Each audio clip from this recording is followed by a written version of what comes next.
Halo pemirsa, kembali lagi di One News Bola akhir pekan. Timnas Indonesia U23 akan bentrok dengan rival abadi Malaysia dalam laga grup A Piala AFF U23 2025 di Stadion Utama Gelora Bung Karno, Jakarta. Pelatih Malaysia Nafuzi Zain mengharapkan atmosfer menggelegar dari ribuan supporter Indonesia dalam duel klasik ini.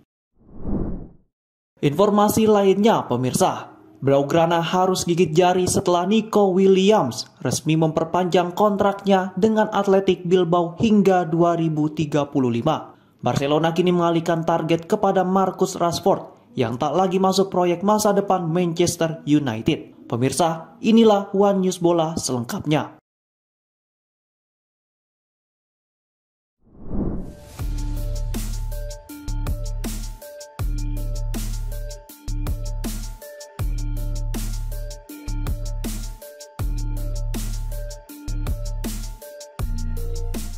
Konfederasi Sepak Bola Asia atau AFC akhirnya angkat bicara terkait rumor sanksi FIFA kepada Federasi Sepak Bola Malaysia atau FAM akibat dugaan pelanggaran dalam proses naturalisasi pemain.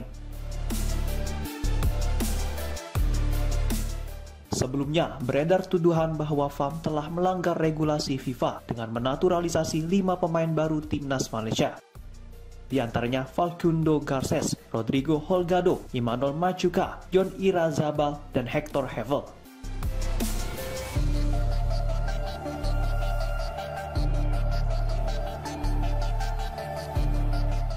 Sejumlah sumber meragukan keabsahan asal-usul kelima pemain tersebut. Bahkan ada yang menyebut FIFA serta AFC telah menjatuhkan sanksi kepada Malaysia.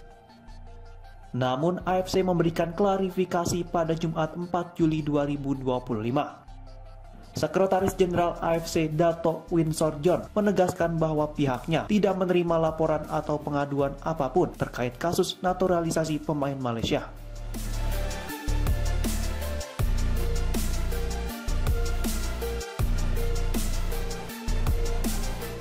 Dirinya juga menyampaikan bahwa urusan tersebut sepenuhnya berada di bawah kewenangan FIFA. Winsor menambahkan hingga saat ini AFC tidak menerima peringatan atau indikasi pelanggaran dari hasil pertandingan antara Malaysia dan Vietnam yang berakhir dengan kemenangan 4-0 untuk Malaysia. Sementara itu pada Kamis 3 Juli 2025, Sekretaris Jenderal FAM Nur Azman turut membantah isu sanksi tersebut. Kemudian Presiden FAM, Dato' Johari Ayub, juga menegaskan bahwa seluruh proses naturalisasi pemain dilakukan sesuai dengan regulasi yang ditetapkan FIFA.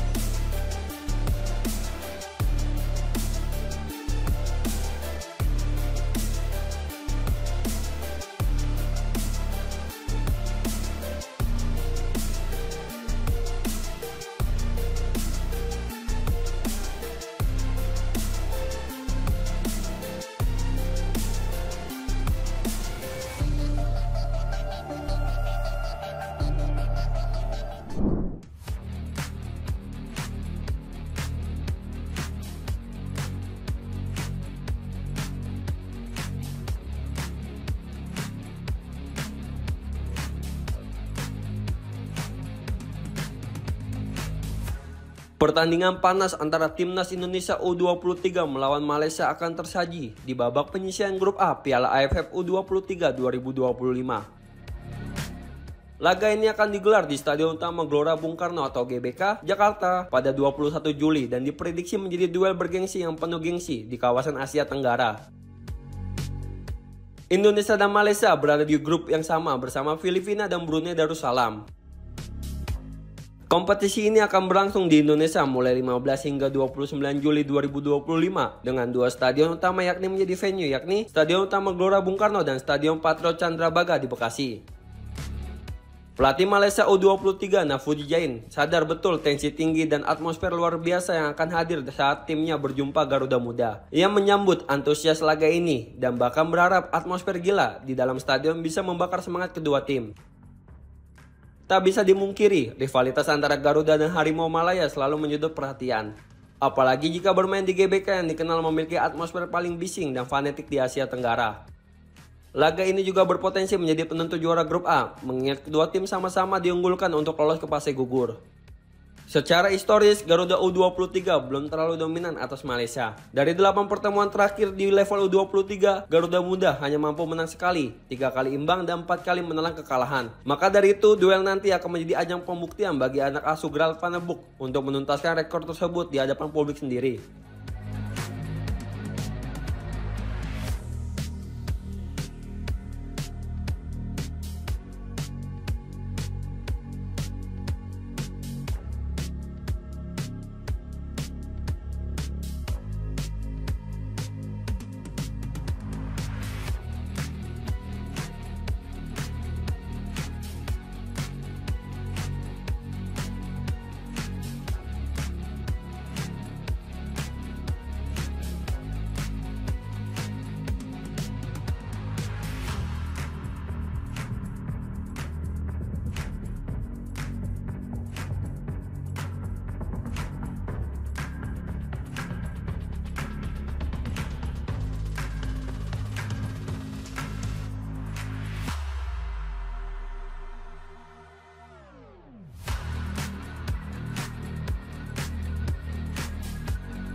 Dunia sepak bola kembali diselimuti duka setelah striker Liverpool dan timnas Portugal Diogo Jota meninggal dunia pada Kamis 3 Juli 2025 waktu setempat.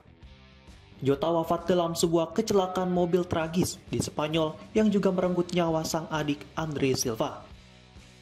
Diogo Jota meninggalkan jejak karir yang mengesankan. Lahir di Porto pada 4 Desember 1996. Jota memulai karir profesionalnya bersama Pacos Ferreira pada 2015. Setahun kemudian dirinya direkrut raksasa La Liga Atletico Madrid dengan mahar sekitar 121 miliar rupiah. Namun pemain berkebangsaan Portugal itu tidak pernah bermain secara resmi untuk klub ibu kota Spanyol itu dan justru dipinjamkan ke FC Porto pada musim 2016-2017.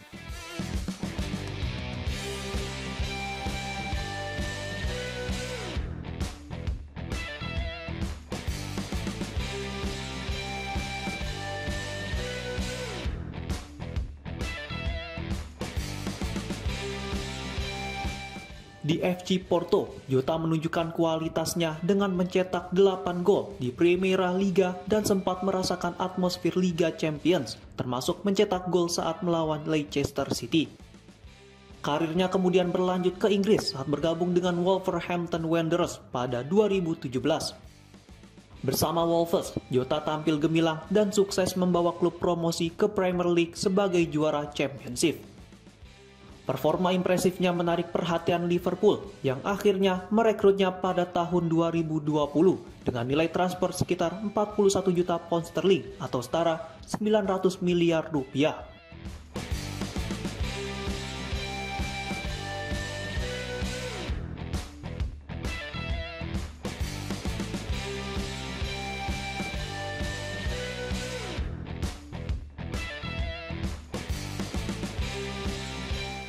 Di bawah asuhan Jurgen Klopp, Jota langsung menjadi bagian penting dalam lini serang The Reds. Menurut data transfer market, dirinya mencatat 63 penampilan, 24 gol, dan 24 assist bersama Liverpool. Meski sempat terganggu cedera pada musim 2023-2024, Jota mampu bangkit dan kembali ke performa terbaiknya. Di era kepelatihan Arne Slot, dirinya turut mengantarkan Liverpool menjuarai Premier League. Tak hanya bersinar di level klub, Jota juga berkontribusi besar bagi timnas Portugal, terutama dalam keberhasilan menjuarai UEFA Nations League 2025.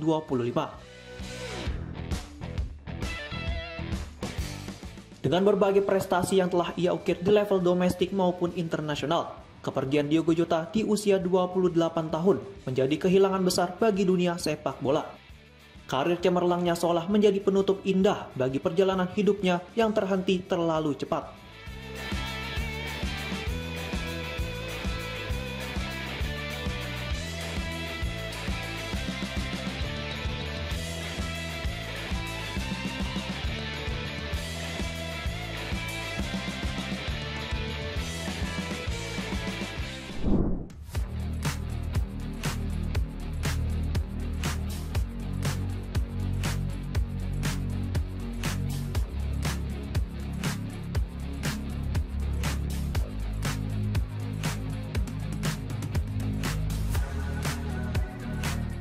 Mantan gelandang Arsenal Thomas Partey secara resmi didakwa oleh kepolisian metropolitan Inggris atas 5 tuduhan pemerkosaan dan 1 tuduhan kekerasan seksual. Kasus ini melibatkan 3 wanita berbeda dan terjadi dalam kurun waktu antara 2021 hingga 2022.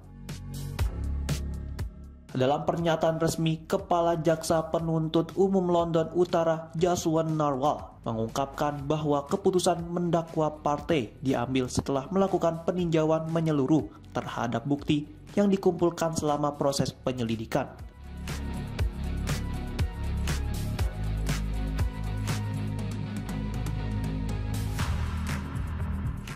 Menurut laporan dari berbagai media, rincian dakwaan mencakup 2 tuduhan pemerkosaan terhadap 1 korban, 3 tuduhan pemerkosaan terhadap korban kedua, serta 1 tuduhan kekerasan seksual terhadap korban ketiga. Penyelidikan terhadap Partey dimulai pada Februari 2022 setelah laporan pertama terkait dugaan pemerkosaan diterima oleh polisi.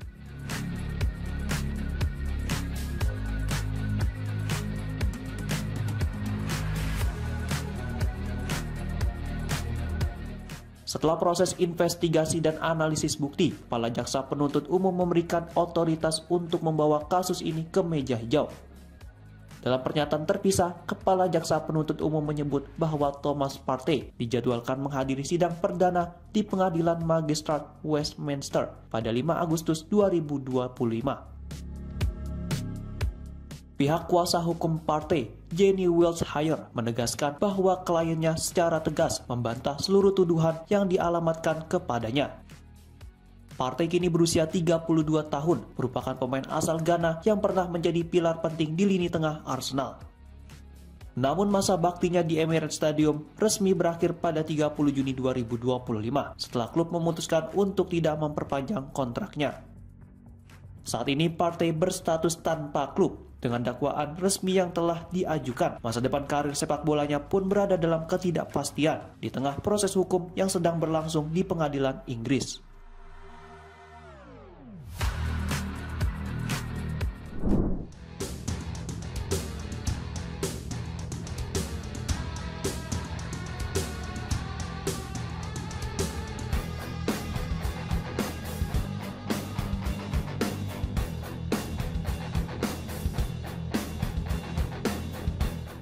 Barcelona harus menelan kekecewaan setelah target utamanya, Nico Williams, memilih memperpanjang kontrak bersama Athletic Bilbao.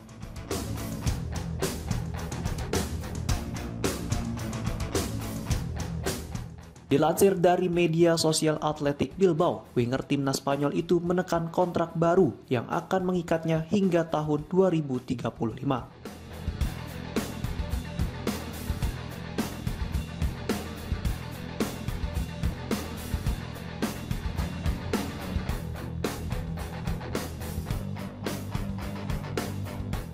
Perpanjangan kontrak ini juga disertai dengan peningkatan klausul pelepasan secara signifikan yang melonjak lebih dari 50% dari nilai sebelumnya.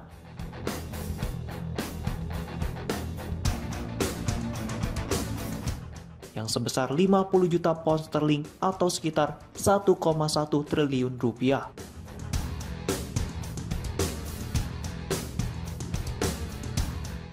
Dalam pernyataannya, Williams mengungkapkan bahwa keputusan untuk bertahan di Bilbao merupakan pilihan yang diambil berdasarkan perasaan dan loyalitasnya terhadap klub.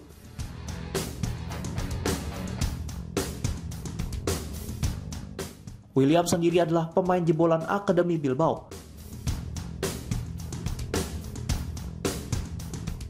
Di usianya yang baru 22 tahun, pemain berkebangsaan Spanyol itu sudah mencatatkan 167 penampilan, mencetak 31 gol, dan menyumbang 30 assist untuk klub.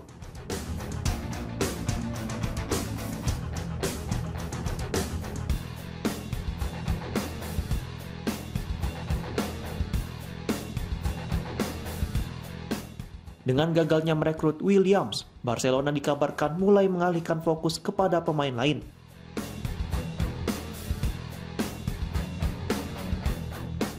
Nama Marcus Rashford mencuat sebagai alternatif utama.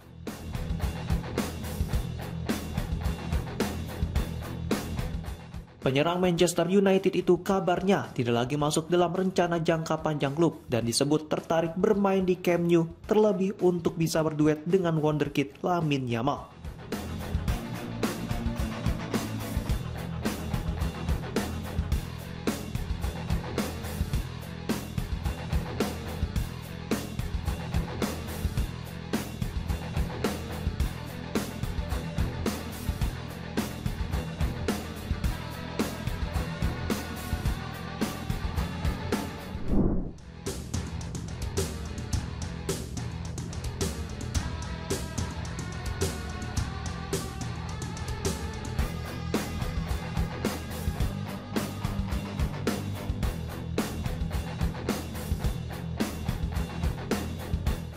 Fluminense memastikan tempat di semifinal Piala Dunia Antar Klub 2025 setelah mengalahkan Al Hilal dengan skor 2-1 dalam laga perempat final yang digelar di Camping World Stadium, Orlando, Florida, Sabtu 5 Juli 2025 dini hari waktu Indonesia bagian Barat.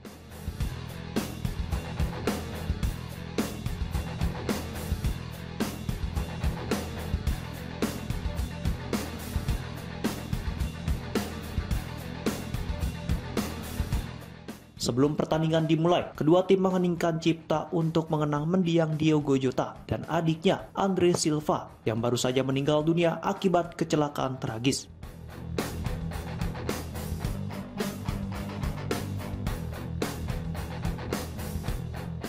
Kemudian pertandingan babak pertama dimulai.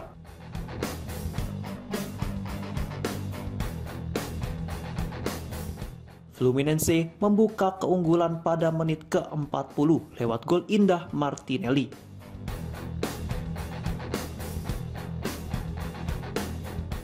Menerima umpan Gabriel Fuentes, Martinelli melepaskan tembakan keras ke sudut kanan atas gawang yang tak mampu dihalau kiper Al Hilal Yasin Bono.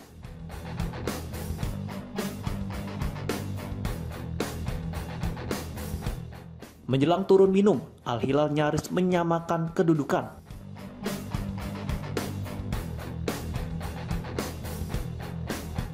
Sundulan Kalidou Koulibaly hasil umpan Ruben Neves berhasil ditepis secara impresif oleh kiper Fluminense Fabio.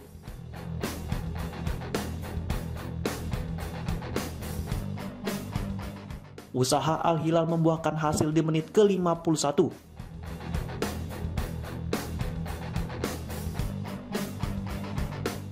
Marcos Leonardo mencetak gol dari jarak dekat setelah menerima umpan sundulan Koulibaly dalam situasi sepak pojok.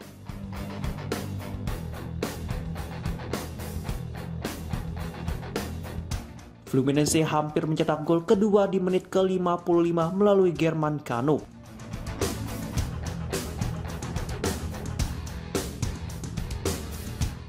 Dirinya berhadapan 1 lawan 1 dengan Bono, namun penjaga gawang asal Maroko itu dengan sigap mengamankan bola.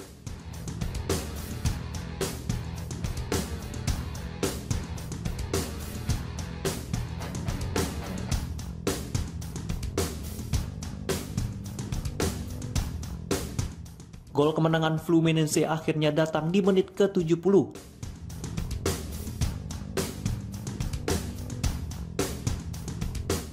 Hercules memaksimalkan umpan Samuel Javier dengan sepakan mendatar ke sisi kiri gawang, membuat skor menjadi 2-1.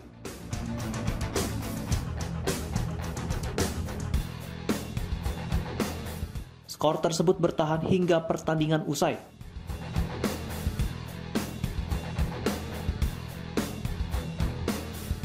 Fluminense pun melangkah ke babak semifinal dan akan menghadapi Chelsea yang juga meraih kemenangan atas Palmeiras.